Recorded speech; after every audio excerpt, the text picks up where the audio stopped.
In December, we're having a climate summit. It's quite a large group of people that are having input and trying to put together a dialogue on issues related to climate and specifically to resiliency of our coasts and our coastal communities. It's a two-day event, and so the first day is really going to be focused more on kind of the science of climate change. What are the changes that are occurring in our oceans?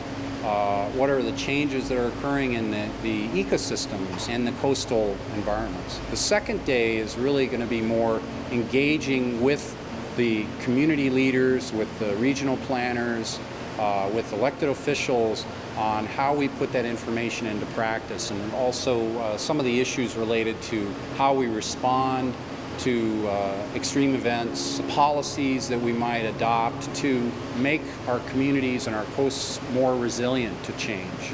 Because I think we have to accept the fact that the changes are going to be occurring.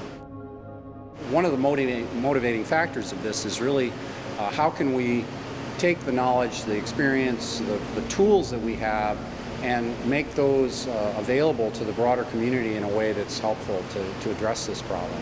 It will develop a network of people that spans everything from the scientists, the scientific community, to the person on the ground who's having to make decisions about how you manage the threats to that and perhaps come up with solutions that might be helpful. We think it's important because we're focusing on the South Coast region of Massachusetts, of the Commonwealth, and the South Coast represents the majority of the coastline of the Commonwealth, so there's no question that it's going to have impacts. I think we have potential issues related to sea level rise and increased risk of coastal flooding, storm surge.